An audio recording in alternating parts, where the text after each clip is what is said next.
Welcome to today's episode of CLCI Live, brought to you by the award-winning and ICF accredited school, Certified Life Coach Institute. Sit back, relax, and enjoy today's episode.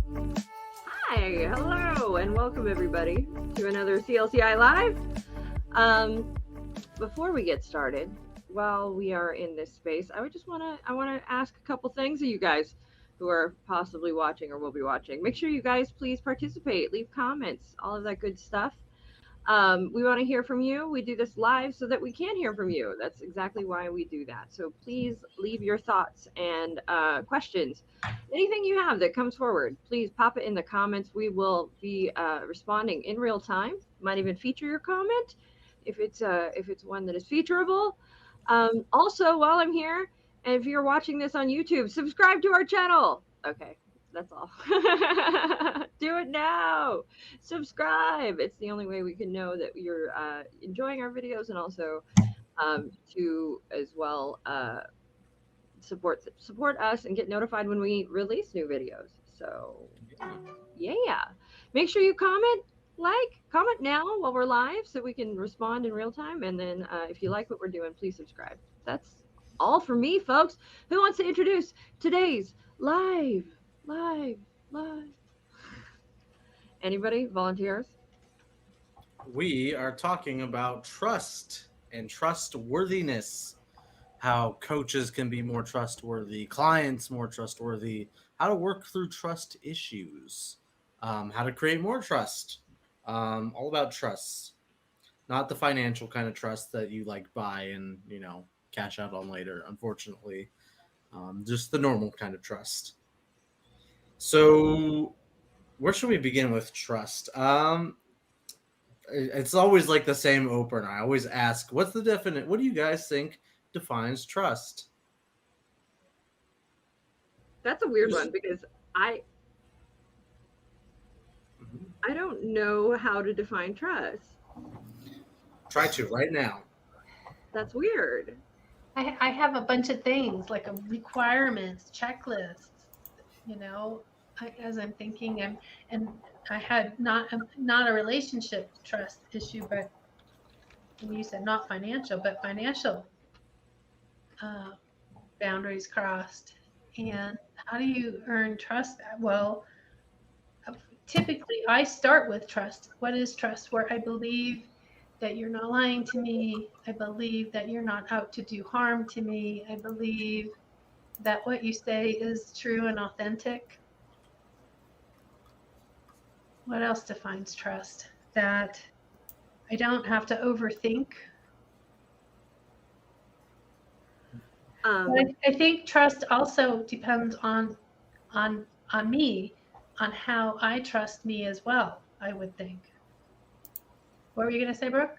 Well, so before I looked up the hard and fast Merriam-Webster definition, Merriam is my go-to for choosing dictionaries. I had some features that came through, some thoughts. It was like, well, what characteristics make somebody trustworthy to me? And that reliability or consistency is something that I think fosters trust for me. Mm-hmm. And then I read the Merriam-Webster definition, and that helped me become much clearer. So Merriam-Webster, and this might help us too, defines trust as assured reliance on the character, ability, strength, or truth of someone or something. Also, one in which confidence is placed. Yeah. And I think that that's, why I started to err towards that thought of consistency. Mm-hmm. That develops trust a great deal for me. Mm-hmm. What about Jerome and Jen and Anthony? I would say maybe defining it is a little bit more difficult for me, but just kind of explaining what I do know about trust is I know it can change. It's not something that, just because you trust somebody or something in one instance doesn't mean that will always be the case. Trust, if we're speaking in relation to coaching, is essential to a session, both developing trust and especially for the coach to develop that trust, and then also for the client to be receptive to that trust as well. It's a two-way street. I know that. I don't think that trust is truly trust if we're talking about two people or a group of people. If it isn't reciprocated throughout that group or those two people, I don't think that that's truly trust. So hopefully that helps define it a little bit. Brooke, you gave the exact definition, the Merriam-Webster definition, so I can't do better than that, but that's what I know. I think you can. Well, I tried my best. There we go. We trust that you can. Yes. For me, trust has when I already have trust in something, it lacks something, which is I don't need constant evidence or reassurance of my trust. I need evidence and reassurance to build and gain that trust, but once the trust is already there, it's just a belief about the reliability, or I think you said character and some other thing, the truth of something, I guess. So once the trust is already there, it no longer needs to have evidence supporting it every single time. I'm also of the mind of trust but verifies. You can trust something but still verify if it's true or not. But that's what trust is to me, that it has this belief element that doesn't necessarily require evidence all the time. Jen? So I can't define it either. I'm just realizing as you guys are talking, I'm like, I don't know how to define this word at all. What I can do is tell you what I trust. Okay, what do you trust? I trust in the process of coaching to achieve results, to give clients answers. I trust in my clients' ability to find their own answers and really lean into the process of coaching. I trust myself in my ability to hold space and facilitate that exploration for the client. And I trust the coaching contract to have my back no matter what. If you replaced every word that in your sentences that you just said with believe instead of trust, would it have the same meaning to you? Yes, I believe in could be replaced. I trust essentially is I believe in. I think for me it's a little different though. Like I couldn't always replace I believe in with I trust. Because for me, I can believe in something, I guess, and not have it have to be proven. But I feel like for me to trust something, there has to be like a proof of concept, which I don't know why that is. It's a personal choice, I guess. Do you have like an example of where that distinction is? Like you believe one thing, but you don't trust it. Do you have like something off the top of your... Let me think. I think what I'm hearing is not that you don't trust it. I don't hear that.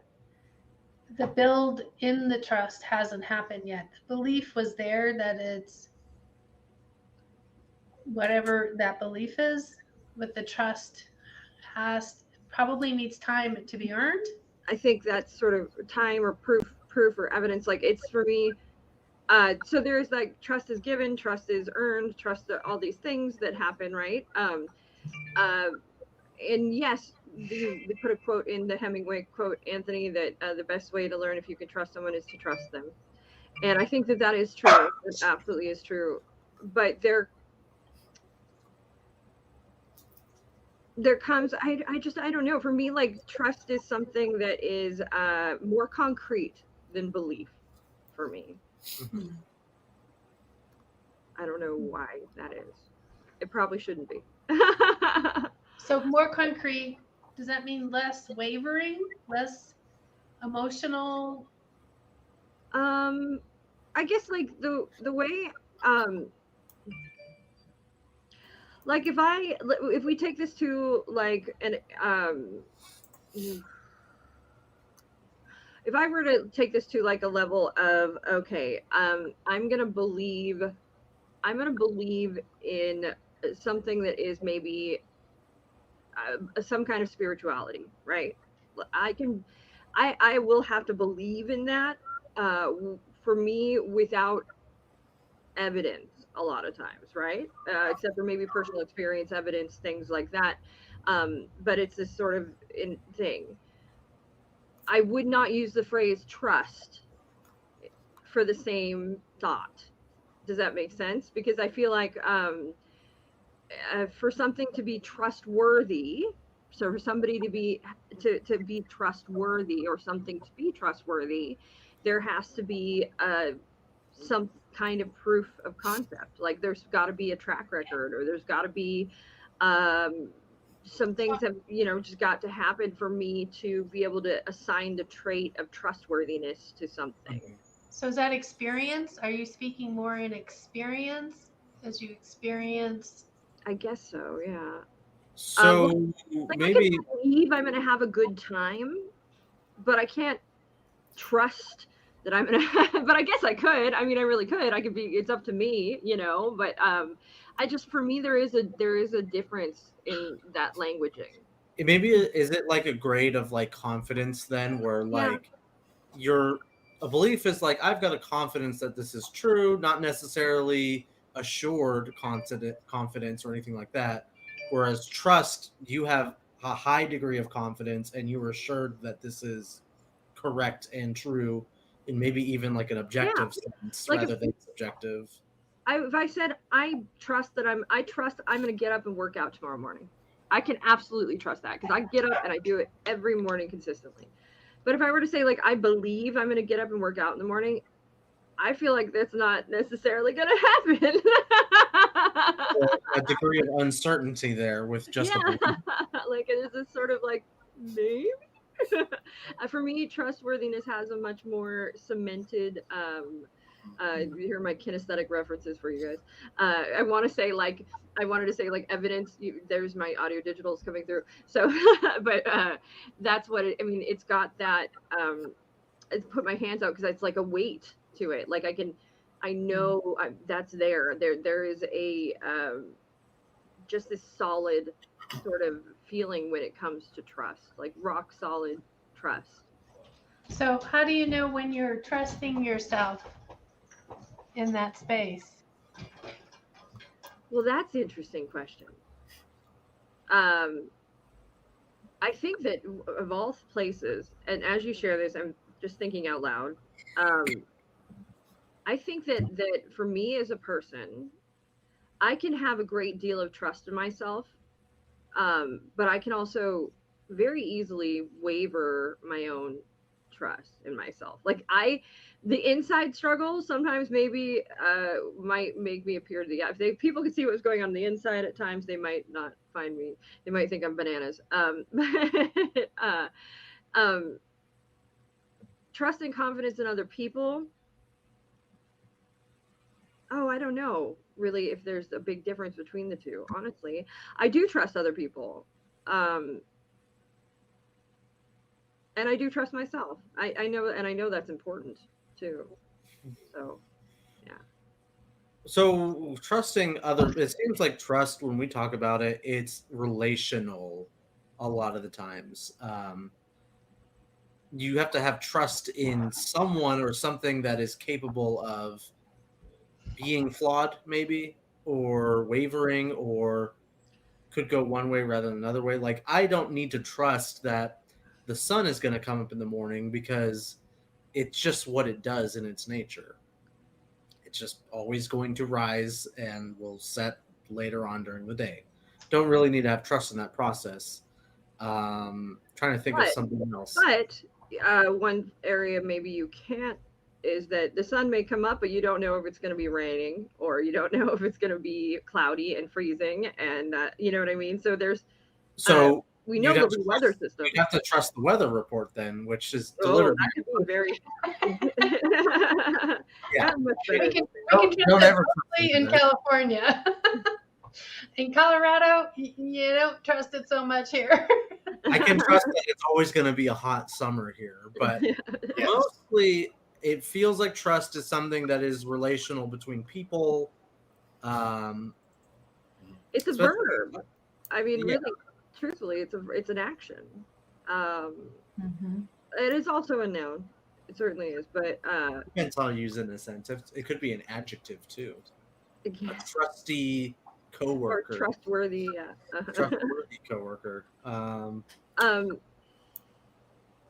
One of the things too that Lisa has touched on with me before in just other conversations is that trust is multi-leveled, and it's multi-leveled with people and with everything really.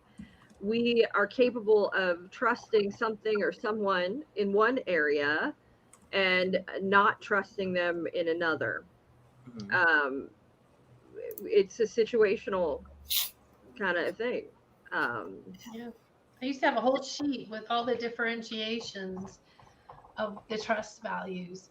It was kind of interesting using it with couples because you could trust someone with your life because you know that they got your back, and then you might not trust them with your finances, right? To tell them all your detail. You would trust them with your family, but they might be the type of person who likes to jump off cliffs, right? So where that trust value is and how that, I mean, I'm being facetious with that, but it does play out in a multi-level kind of,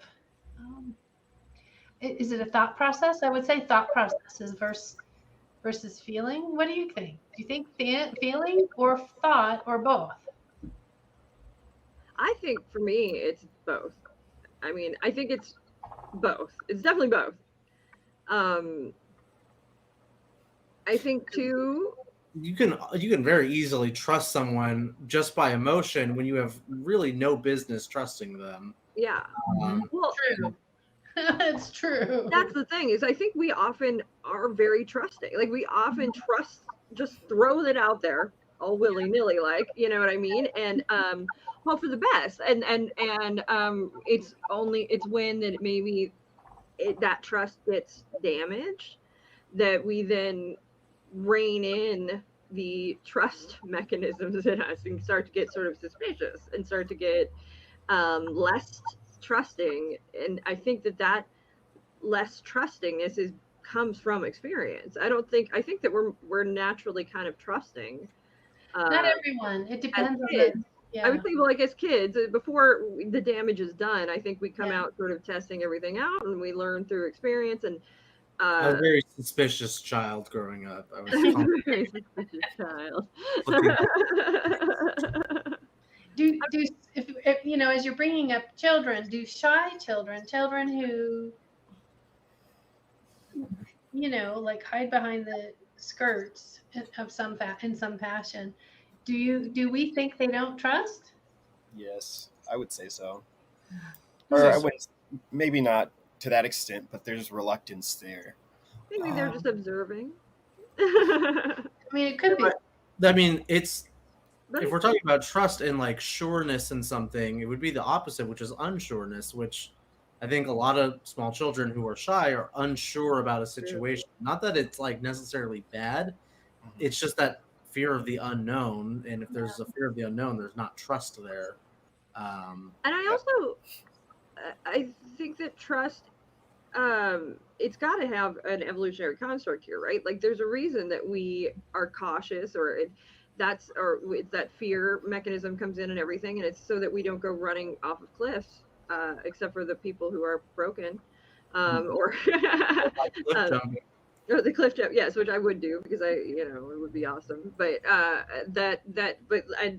but that comes later, I think. I mean, maybe not. There are adventurous. I mean, you've got some people have a more adventurous nature, which I think equates to a more trusting nature in some regard. And some people have a more reserved nature, and that would probably make them more apprehensive and less trusting of given certain situations and certain people. But I think that it's all very flexible. Like we can build it and grow it. And I'm asking this, it might be too soon to ask this question, but is there ever a time that you cannot get it back? Like it's just irreparable. People believe that all the time. I told you about that book. I maybe not mentioned it on the live. John Gottman's compared game theory, which should excite you and Anthony, to trust building. I saw you guys had something about him today. So he says, yes, it can be rebuilt. But small steps and including the big steps, don't screw up. Yeah. I think it requires a lot of willingness for somebody to participate in rebuilding that trust. If you believe that the trust is gone, then it's gone. If there's no willingness for you to give the opportunity for that trust to be rebuilt, for you to be around to kind of foster that rebuilding of the trust, it won't be.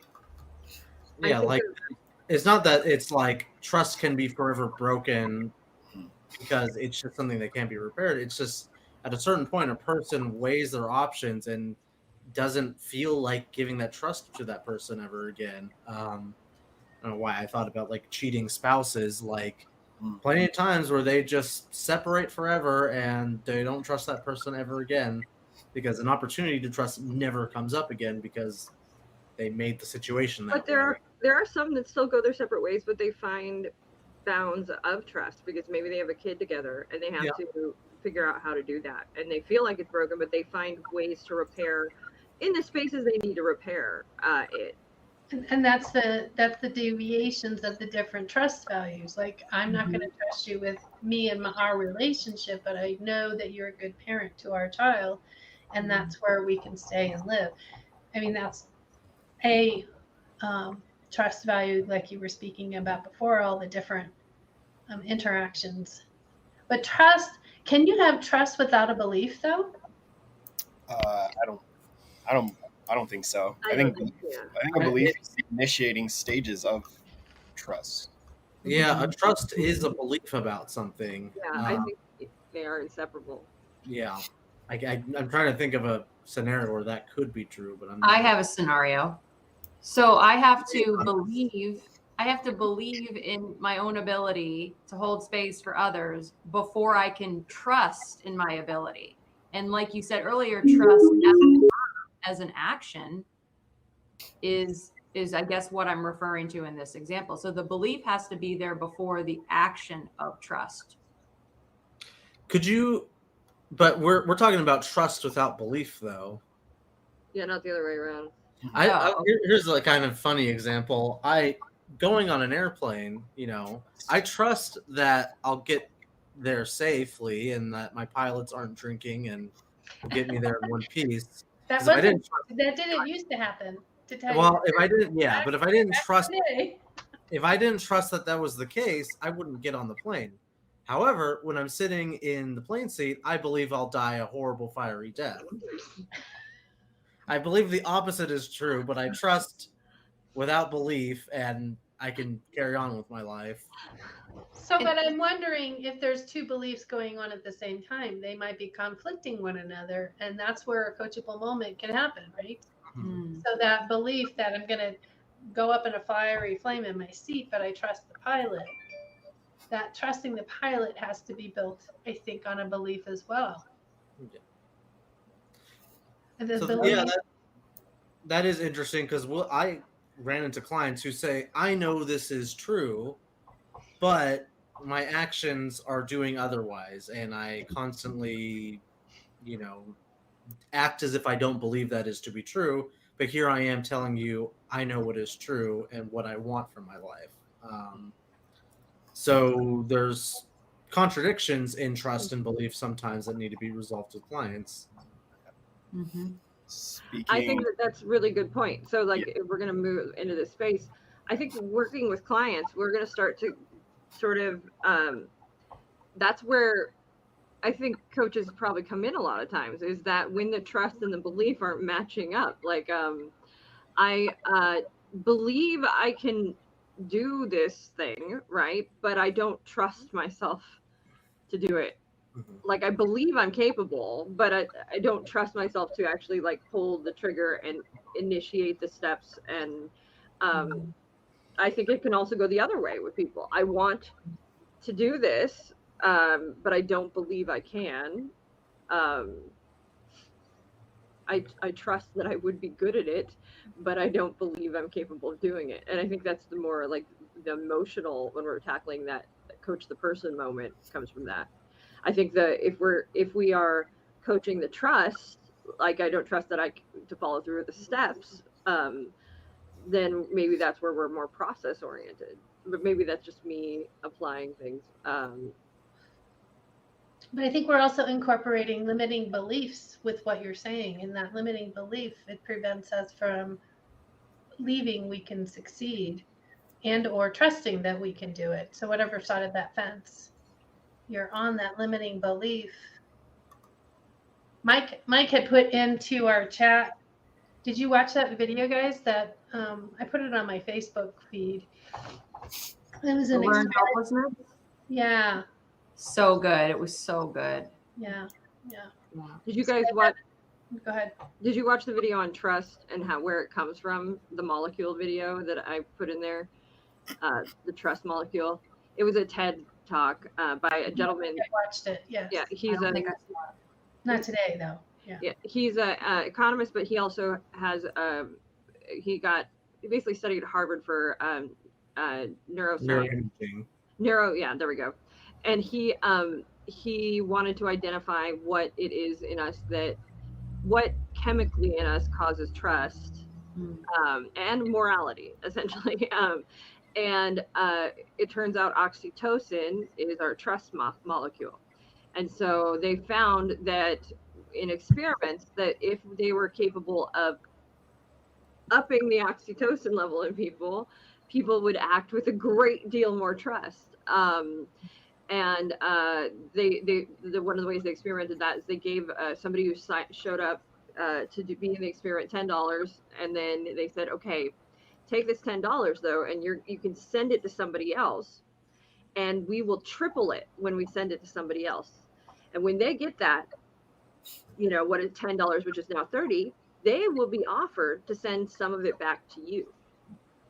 And so people would take their $10 and they would send part of it to the people and then that would become 30. And then people would then have the option to send back part of the $30 or not, part of whatever that triple amount they sent. And that they found that when they upped the first action, though, that sending the $10 is trust, an action of trust. I'm trusting that if I send this part of this $10 or this $10, whoever I send it to will get 3 times as much and share part of that back with me because I gave them that. So that they're trusting this person to do it. And then the person who sends it back is expressing trustworthiness because they take part of that 30 and they send it back. What do you guys think the results were? Like, how many people do you think sent part of the $90 or the $10? And what do you think what percentage do you think sent like back money as well? And these are adults you're speaking. These are adults, yeah. Right? Yeah. I would assume it's in the high 90s, maybe 100% of them. I was going to say the exact opposite. I don't think it's very high. Jim's not trustworthy. I'm going to do 75. Is that right? 75 moved forward in sharing. So they found about between 90 and 95% of people sent the part of the even mostly like larger amounts of the $10 and the same amount would send them back. And they said that the 5% that didn't send any, they basically did not have oxytocin release when they were sharing. Because what happens, the reason that there's an oxytocin release when you trust somebody, and there's an oxytocin release when you reciprocate. And the people who did not have that chemistry in their brain weren't inclined to send, and they were actually people who showed more sociopathic tendencies. But almost every person in the experiment was willing to send part of their money and trust it would come back to them. So that tells you we're trustworthy people. Like we're trusting people. Mind you, this is all done in first world countries, where they find that the instances of trust are much higher than in like third world countries. There's lower instances of trust, and so it's one of the reasons that ascribe a lack of success in those areas is because there's a lot of antitrust, non-trustworthiness going on. Very interesting though, that the oxytocin piece, they found too, if they gave them like a shot of oxytocin in their noses before, almost all of them would send like the full $10. Like they were like, yeah, I feel good, let's go, I'm trusting people. And it made me think, okay, well, like I think Anthony made a joke about it, we should like hug people before we ask them to pay us for anything. We should give them. Well, that was in the TED video. He's like, well, here's like the cheapest way to produce oxytocin. And he went up to some guy in the audience, he's like, and gave him a hug. Which brings us back to this topic that keeps coming up in our live videos. It's cuddle coaching and hug coaching. You guys think it's a joke, but it's a quick way to build trust with your clients. Unless they don't like hugs. There's something. But that, Anthony, you just said quick way to build trust with your clients. So I think that brings us to an important question: is what role does trust play for us as coaches, for our clients? I'm stacking questions, so let's pick one. The main reason, like probably the main driving factor, and it's probably a very selfish one, is that the more easily someone trusts you, the more easily they're willing to dip into their wallet and pay you money. So if you're a coach and you don't have a lot of experience, you're not certified or have any sort of training, nobody knows who you are, you're going to be hard pressed to find a client who's willing to pay thousands of dollars for a 36-month package. They're not going to trust you. You're not really going to get anywhere. However, if let's say you've got 20 years of coaching, you've got a list of clients who will sing your praises and they're high profile too, and you've got a lot of training in your belt, people are far more willing to trust you and listen to what you have to say. Trust is something, with strangers at least, when they're trying to pay you money, it's something that's built. You don't really get it immediately. So it's like situations you do are rare. it's like that overnight success bands, right? There's no such thing. There's no band is an overnight success. A band usually has about 10 years under its belt, and then all of a sudden the stars aligned and the music came together. We've had that conversation before. So building your practice becomes an important foundation of what your experience is. Go ahead. Somebody was saying something. I think this is a huge thing where consistency comes in too. Consistency is a huge generator of trust. And that's even all the things that Anthony mentioned. If you've got a coach that's worked with this kind of client, if we take Lisa has a tremendous amount of experience coaching people in relationships, being a relationship coach. She's got a track record. Being in a relationship. And she's got people that will vouch for her. And she will, not only that, but she's been consistent in what she does and her marketing. I'm a couples coach. I coach couples. This is what I do. And you know what you're getting when you go to her brand. It's there. And everybody knows what they're there to do. There's no question. And there's a definite sense of consistency. I assume she probably shows up to her sessions and she does all of these things right, where she's being consistent with her clients, and in her marketing and in everything, her message. This is what I do. And that builds a tremendous amount of trust with our clients. If we see that, if you have a coach that's out there talking about 15, 20 different things, I don't know what to trust, right? And you really can't, because there's no one person that's the expert of everything. And when you list all of those things, it becomes a value of less trust, because there's no way I want to go to someone who doesn't know a lot about a topic. If we say couples or marketing or whatever the or is, the idea is to be consistent, as Brooke was saying, to be have the message that builds the trust. There's this book called Know, Like, and Trust. It's in that marketing. It's so that you're building that client connection for them to know, like, and trust you. And hopefully even before they even come in to see you, to have that trust value, belief value. And then it just exponentially as you go down to the coaching behavior mindset. I mean, there's so many things that come into play too. If we're somebody who is consistently talking about a message, the believability is there for so many reasons, because we know, oh wait, you found what you're good at, you found what you can talk about, and that's what you keep talking about. If you're Jen put in thing, coaches with constant rebounds, brands equals untrustworthy. And it's true, because all I'm thinking is obviously that whatever you were doing before wasn't working, because now you got to switch it up. And now, oh wait, switching again. So that's not working either. So it looks like not a lot is working. Where, I mean, this is just me being honest. So if I see you out there, putting it out there, and maybe, you know, it's not like a rebrand, but maybe you're always doing the same thing. Like you're always helping the same person, but maybe you're flexing into different marketing spaces, or you're trying out a different way to talk to your client. That's not going to, for me, be a problem with hurting trust. But if that, if what you're doing at its core is the same, who you're helping at its core is the same, the problem you're working on is the same, I'm going to trust you to be able to solve that problem. I had a bowl in front of me right now from lunch, and I was like, I think of people as like, there's only so much we can fill a bowl with, right? Like there's only so much we fill a bowl for. So if we fill this bowl full of a specific knowledge, you know, if I want cereal, I'm going to fill this with cereal, and milk probably, but I don't want something that's got like cereal and ice cream and broccoli and, you know, like all these things mixed into it. It's like, I would rather have a whole bowl just full of cereal. Thank you. Well, the consistency, if you were having a salad, you probably wouldn't mind the broccoli, right? Because that goes together with what you are.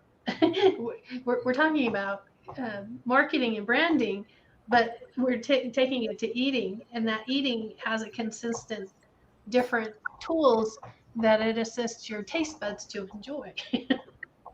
Exactly. So essentially, people want consistency. They want to see consistency. And I was thinking about this in terms of like job interviews and applications.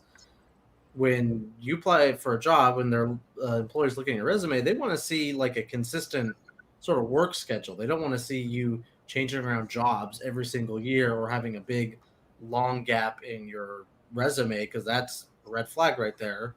Same thing with the coaching and your business. People want to see consistency, because I mean, I don't want to open my wallet and take a chance and lose money on something that I'm not sure of. And you brought up schedule too. That's another point too. If we're speaking to coaches, being consistent with your client, like being available, consistent, certain, you know, the same time each week for your client, that becomes important in these spaces. Okay, we're going to meet this time every week, and creating those patterns, creating that, all of that generates trust. It's something so simple, but I have worked with coaches that weren't capable of you know, being consistent with time, being consistent with showing up, being consistent, and that is so damaging to trust for clients. Like that is so very damaging to trust. Yeah. So as a coach then, let's say I'm coming into this new as a coach, I haven't really had a lot of experience either running my own business or coaching, and I just got certified, and I need to build some trust to get clients in the first place, because they may feel like I'm either spinning my wheels or I need trust to gain more trust to gain more trust. So how do I start at first? You book an appointment with me. No, no, but this is often something that comes up in my 30-minute sessions. Is they're literally that, people coming in and them going, I don't know where do I begin? How do I do this? And so often the answer is right there. You know, it's a big blinking sign. And a lot of times it's us doing an exploration of, well, who's your client? Okay, who in your life, in your professional life, is this client? how do you tap into that client? How do you reach that client? How do you find that person and connect with that person? And what has to be said to them for them to start to trust you and beyond? And that's when you start to build out tools for them.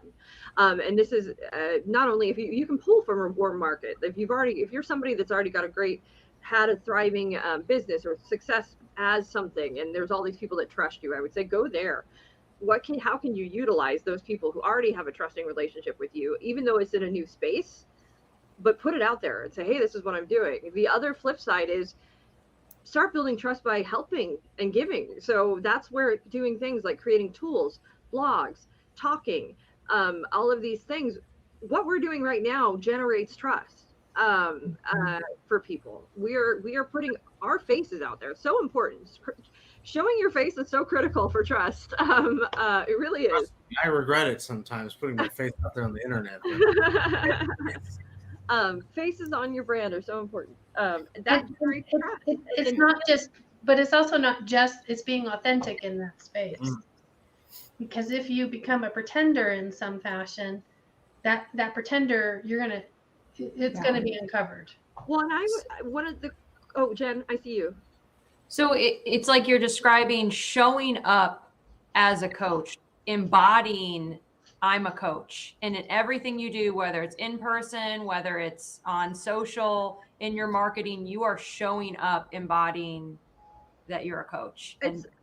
Yeah, I think it's being able to sell yourself first. No, and also I think that's one part of it. I don't want to say that's the whole thing. That is so critical though, to be able to put yourself out there and go, this is what I do. I can help you. I can help these people. This is what I'm passionate about. I can talk all day. So I think I'm relatively confident when I start talking about marketing, when I start talking about branding. I think that comes through very naturally for me. And that's because I have a confidence there. I know I can talk. Are there other realms that I would love to coach? Absolutely. But if I'm going to utilize this sort of format of expertise that I already have, that's the place I'm going to go first. The other, though, portion of this that can hugely generate trust, and I'll ask you guys this instead of just giving you the answer. Has there ever been something that you read or a tool that you were given that was just really powerful for you that's out there on the internet? Yes, of course. Name one. I mean, I can think of a billion. Pick one. So like coaching language in general, I had never heard coaching language before I became a coach, before I started working with a coach, I'll say. So just like one question, how does that serve you? I had never heard that question in my entire life. And when I heard that question, I was like, oh, wait, I can ask that? Oh my God, wait, how does this serve me? Oh my God, it was like it opened up so many possibilities from one single question. So where did you hear that question?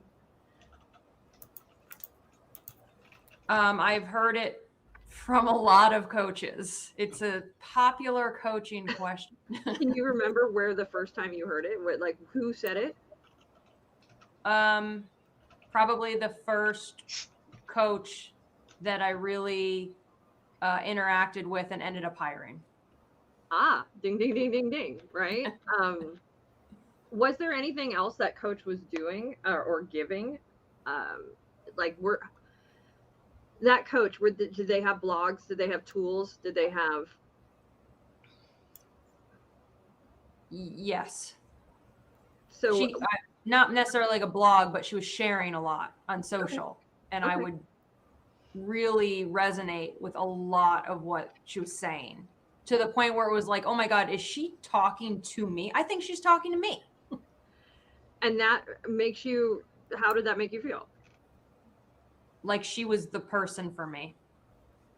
Like she was the coach that I wanted to work with, that she would be able to collaborate with me, work with me in a way that I was seeking, because she spoke my language.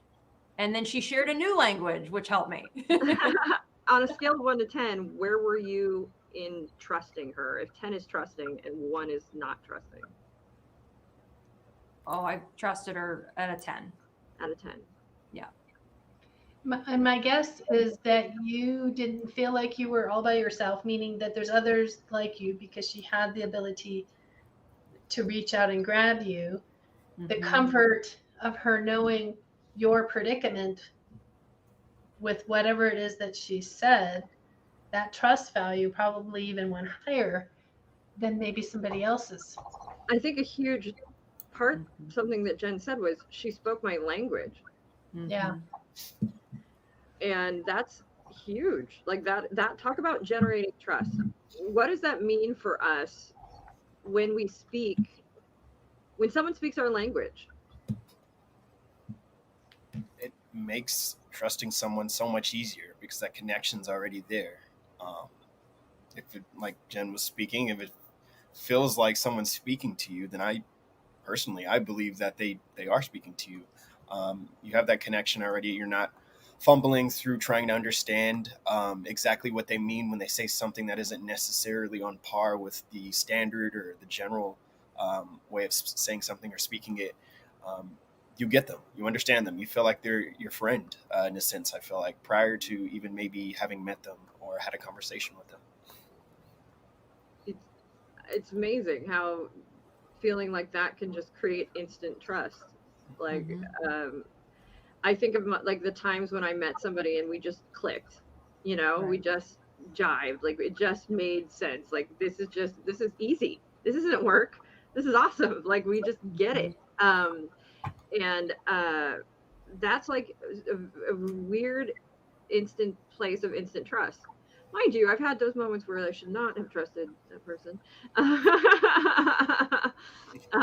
But how powerful is it to speak somebody's language and connect with them? And that is a tool that we absolutely talk about a lot in coaching.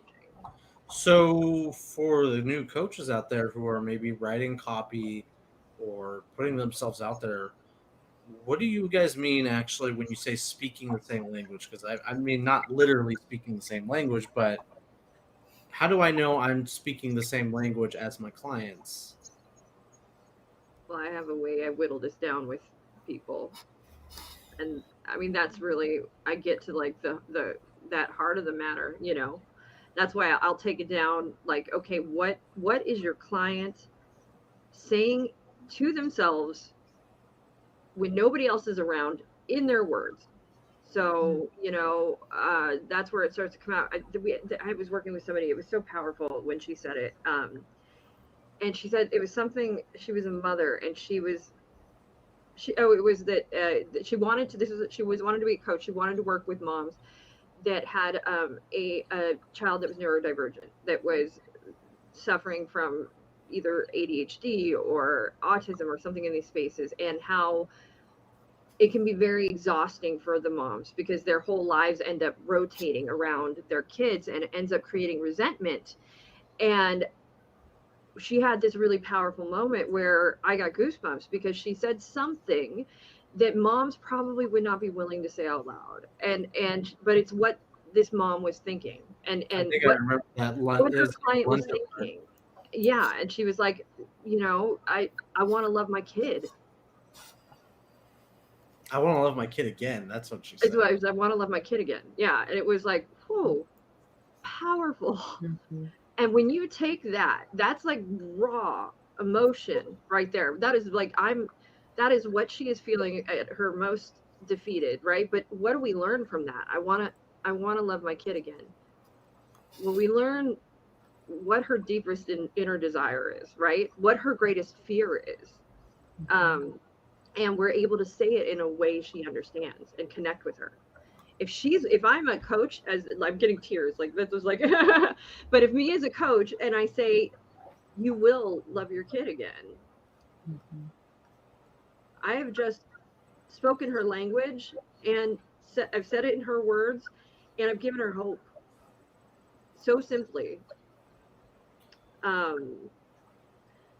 and that's where it becomes, when I start to say speaking language, it becomes so important in these spaces. Getting to those raw emotional moments becomes so important in these spaces, so that we can, because if I say I work with moms who suffer from kids who have ADHD, or have kids with ADHD or neurodivergent, and to help them figure out how to enjoy life again and see their future, and it becomes very convoluted. But when I say you'll learn to love your kid again,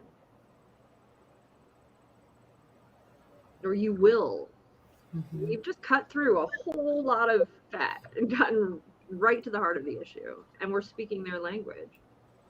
I want to develop the idea of speaking someone's language to even begin to speak someone's language. There needs to be a shared experience to have a shared language, which I got thinking, like on, I guess, sitcoms or TV shows, when like the parents trying to relate to their children and ends up using like the same like slang that they do, and it comes off like very embarrassing, cringy. Yes. The reason why it doesn't work is because there's not a shared experience behind the shared language. You can very tell it's artificial and used in a cringe-inducing way to try to achieve some end. So if I said, I'm a coach who works with mothers of neurodivergent children, and by working with me as your coach, you'll learn to love your kid again. That language might not work so well for me because I've never been a mother and I don't have children. There's not a shared experience that I'm relating, or a genuine experience that I'm relating. Even though I'm using my client's language, they would use the same thing. But coming from me, it is not going to have the same effect. Right. Which is why I'm taking off my coach hat and putting on my advice hat. Try to develop a niche where you have shared experiences with your clients. And I think so. It doesn't have to be necessary, because I think we can achieve the same thing. Yeah. If we have experience, like professional experience. So I think when you're lacking professional experience, when you don't have that professional experience, so we can't say, I've been doing this in this field. I was a therapist for 20 years. I've got a PhD in X, Y, and Z, all these things. When you don't have that, what we can then move to is a speaking from personal experience and speaking from this personal shared experience. And that's where that comes in. It can be very powerful. And create that trust, because this person has been through what I've been through. They get me, they've seen it, they've done it, they've figured it out. And I want to get that from them. I can also do the same thing. This person is an expert in this. They've been working with people. They've helped all these people. And I want to get that from them. So you start to see where these trust elements become very important in different ways you can create them. Which is why we always hammer home, be specific in your niche, so that at least some form of trust can be built with the shared experience or personal experience. Because if you say, I'm a life coach who I'll work with you and you'll find a sense of fulfillment and happiness. Well, and mostly everybody has the shared experience of being happy, but that doesn't tell me a whole lot about how I can trust you to achieve that, or really much anything else aside from that. So that's why narrowing that language down, builds trust, because you're being more specific with what experience you have to help me as a client. And also, if you're the coach that doesn't have a lot of experience working with these people, every step that you're taking, if every blog you write, every post you put is making more experience. Like you're getting more, like you're showing, okay, I'm working in this field. You're building a catalog at that point, right? I will say this, where I can tell you areas where I immediately question experience with people, and it's one of the things that comes up often is coaches coaching coaches who come out and they finish a coaching program and then they automatically turn around and start coaching other business, or create their business on how I will help you build your business, but they have never had a successful business themselves. And that's immediately for me, I'm like, I don't trust this. Like, I'm like, I don't, and that's because for me, there's no experience there. You've not built a business yourself. You don't have expertise.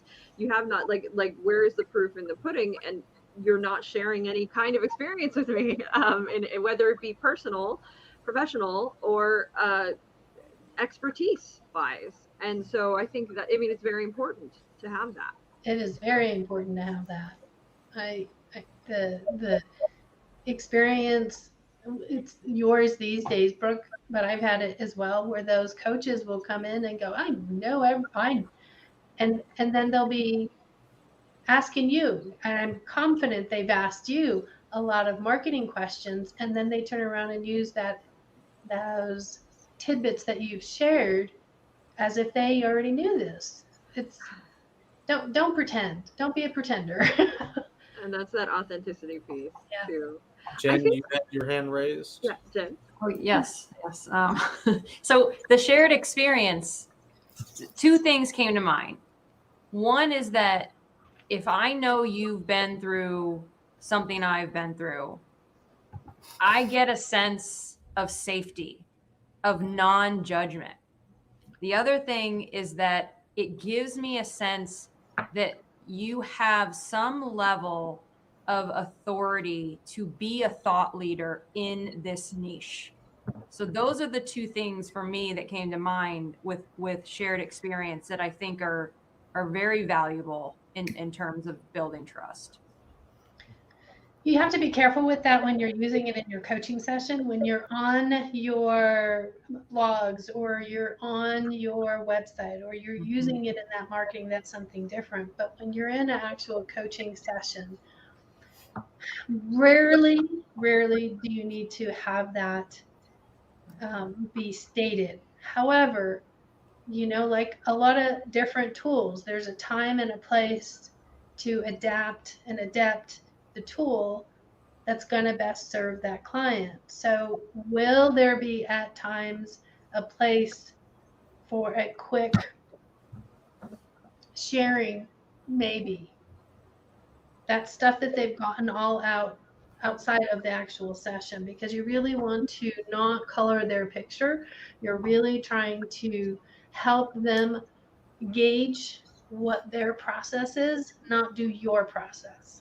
Well, and so what's interesting too, though, is where I think that the waters get muddied a bit sometimes, is a lot of us go to these other big name coaches that do short programs where, like, you're going in, they're going to teach you a concept, we're all going to get in a room, we're going to coach on it, we're going to, you know what I mean?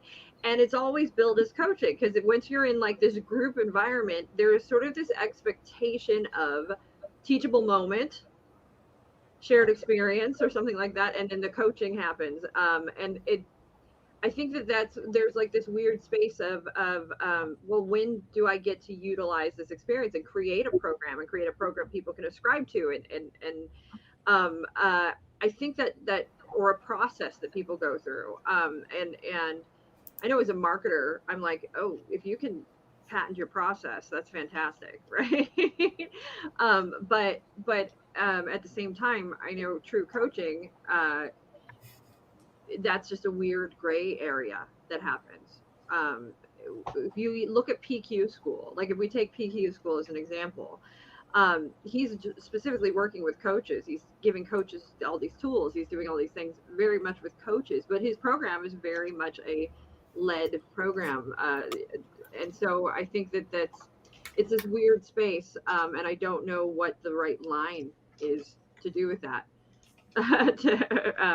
Sometimes I think that I know that in marketing, get it out there, put it out there, help as much as you can. And I think that maybe that's what a lot of us think of the group experience, at least for me, is the group experience is sort of the marketing that leads into the one-on-one, typically.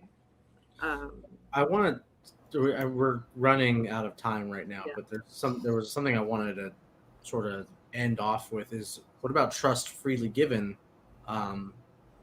from coaches, I guess, to clients? I think that's usually the case, where we go in trusting our clients to have their best interests in mind, and then work with them and partner with us. I don't know if there's a lot of proving that they need to do to us, because we're not connected and we're not reliant on their results for our satisfaction.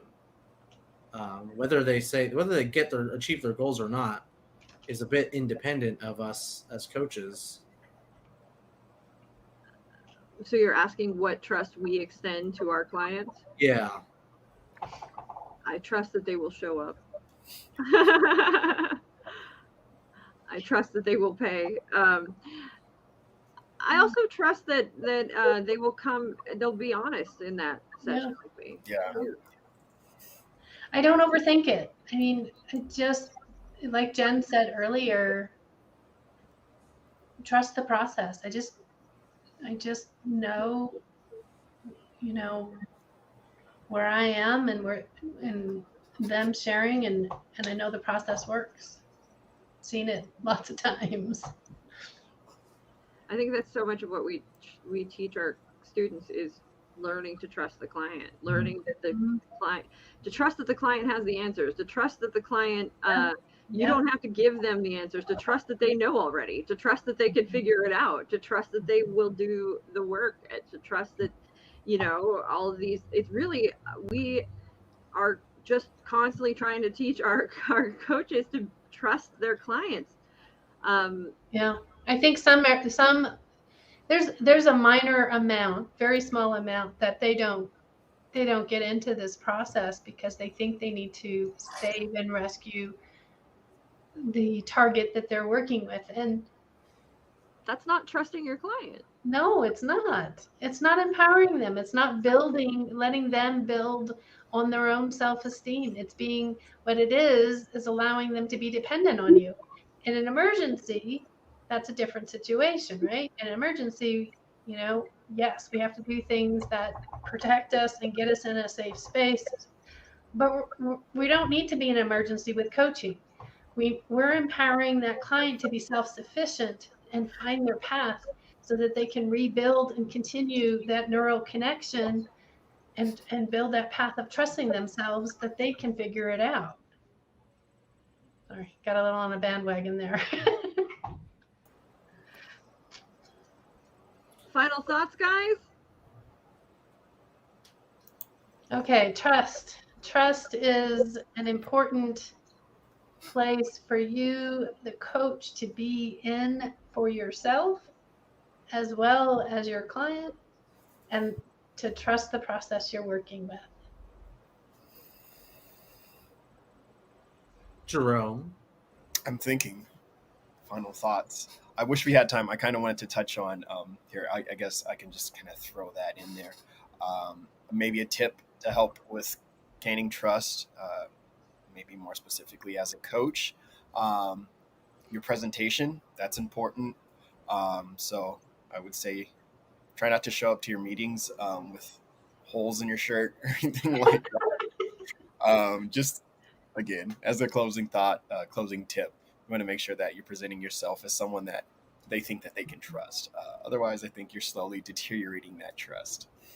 Final thought for me, which adds on to what Jerome said, be a trustworthy person. Be someone that, does good by their client and acts ethically and consistently. Because you can present yourself as a trustworthy person. You can present yourself as a trustworthy person and, have ulterior motives. That's going to show through eventually. It's not going to get you that far, especially in the coaching space where everybody's highly empathetic and sensitive to each other's intentions and intuition. So be a trustworthy person. It'll work out for you. Jen? Trust the process, trust your client, trust your own ability, and yeah. You'll appreciate that. Trust whatever happens too. Like trust, I don't know. Sometimes I think whatever surfaces in that coaching container is meant to be. It's for the client. And even if they don't know in that moment what the value is, that value can trickle around in their life in another way. You could have hit upon a root of a tree rather than a branch or a leaf, and it affects the whole tree. It affects their whole life. So just trust that the work you do in the coaching session is more valuable than either of you can know sometimes. and it's not based on your advice. Right. Right. Brooke, final thoughts? Trust that your cat will clean themselves in the background.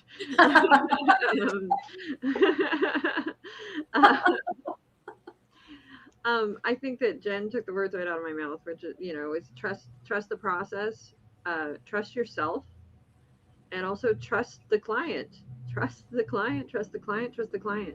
And furthermore, and maybe this is more philosophical or something, but trust that it'll be okay. Trust that it'll be okay. Whatever that may be or may mean for you. But I think that's a important way to refine Zen. I think we lose our trust when we're panicking. We lose our trust when we're in a fear state. We lose our trust when we, things are out of our control. But if you find a way to just sort of find that centered moment and trust that it'll be okay, you can sort of return back to a state of sanity and find the places to trust and how to proceed and etc. Which really comes back to trusting yourself ultimately. So trust is important. Trust can be built. Trust can be given. Trust can be lost. But it's kind of cool that it's something that is so malleable as well. And if you want to be a trustworthy life coach, be sure to take our 3-day courses. You can be certified as a certified life coach and earn the trust of your clients and build your repertoire of coaching. With that, we'll see you guys all next week. And make sure, if you guys are watching, make sure that you guys follow, subscribe, like, comment, share. Share this with someone you trust. Please, Yep. Or maybe somebody you don't. Yeah. Share with an enemy. Hey everyone, thanks for tuning in to today's episode. Once again, this is brought to you by Certified Life Coach Institute. We're an ICF accredited school who certifies our life coaches in 3-day online intensive courses.